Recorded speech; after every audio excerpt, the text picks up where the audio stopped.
and welcome back to my channel. Today, I wanted to spend a bit of time talking about Naruto Shippuden Ultimate Ninja Storm 4 Road to Boruto, released on the Nintendo Switch at the end of April this year. For the sake of my sanity on saying that long title over and over again, I'm just going to reference it as Naruto Storm 4 on the Switch. Naruto Storm 4 on the Switch is a 3D arena fighting game, which originally released for the PS4 and Xbox One back in 2016, and has now been given a deluxe release of sorts.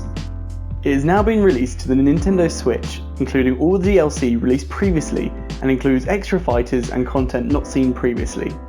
The game is the fourth installment of the Naruto Ultimate Ninja Storm series, which retell the story of the anime Naruto Shippuden. This game tells the finale segment of the show and includes the beginning of the show's sequel, Boruto.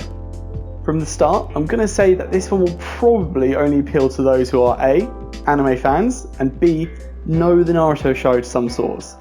While it is indeed a fighting game, it would be a stretch to compare these games to games like Tekken, Soul Calibur, or Street Fighter. And what I mean by this is that the richness in content doesn't come from the individual character move list that you find in those other games. Each character can deal with equal amounts of moves using the same button combinations. However, with each character, these moves, whilst all dealing similar damages, will still be very visually different from each other. You can battle either alone or in teams of 3, which allow for you to call upon your two allies to either deal damage, guard for you, or to switch in and become playable fighters. The true depth and richness from this game comes from the sheer quantity of characters, stages, and visual appeal that each character can bring. There's easily over 100 plus characters to play here.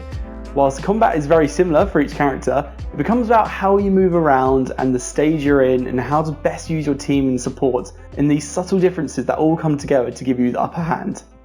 Each character has their own specials and ultimate moves, which are all so flashy and great to see that you can easily just sit down and watch all of them as a source of movie entertainment.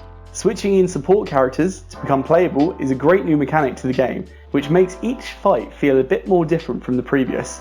Your team of 3, however, does share the same health bar, with no option to have separate health, which is a bit of a bummer as fights can sometimes end really quickly. Having the separate health bars would help draw out strategies and help spotlight some more characters to show off even more of their moves. This game does introduce team finishing moves, which rewards you for new ultimate moves if you've picked certain characters to team up together. It becomes almost fun trying to find each character's pair up and which characters partner with which to give you these ultimate moves. The single player story mode has a couple of formats to its name as well. The finale to the Naruto show is done through cutscenes and battles, with certain bonus conditions which can be optionally met in each fight. The cutscenes, bizarrely enough though, swap between 3D models and movement to 2D screenshots from the anime show. This inconsistency is a bit annoying, and they're merged together in sequences sometimes, making it hard to just skip the 2D parts which aren't that fun to look at. When the cutscenes are trying though, they are really good. Important fights in the story often end with these flashy quick-time events, which I believe put the speed and magnitude of the fights into better perspective than the show could, mainly because the filler just kept ruining the pace.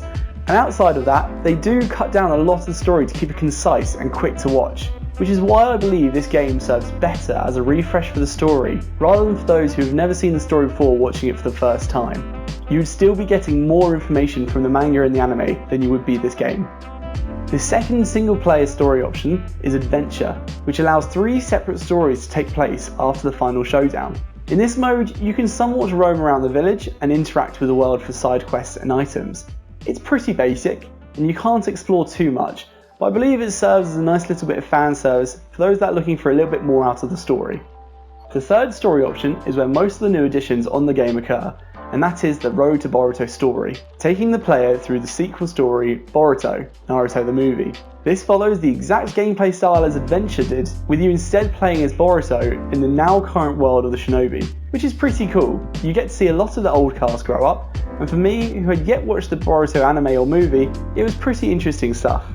But these story modes are quick. I probably clocked about 9 or 10 hours at best in all these sections put together, and I was skipping a lot of the 2D scenes, so maybe chuck another hour in that for runtime. The rest of the time can be sunk into the game through online play and versus mode, and there's enough options in here to keep you incentivized on playing for a little while longer. Loads of costumes and rewards to unlock and missions to complete, which even though I've finished the story mode, are still keeping me playing more battles and trying out new characters. Performance wise, I did come across a few issues. The game runs at 900p on the Switch compared to the PS4's 1080p, and it's not too visually different, but a few times I came across some game crashing bugs. All these bugs were occurring on story mode for me, which wasn't too bad, but it was meaning I was having to go back and redo a few fights when the game didn't manage to save properly. I'm sure it will be patched out soon, but I thought it was just worth mentioning.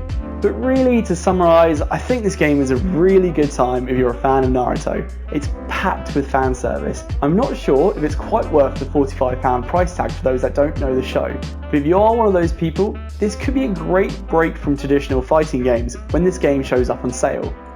At the end of the day, I had a lot of fun with it, and it's got replay value to a lot of the content too.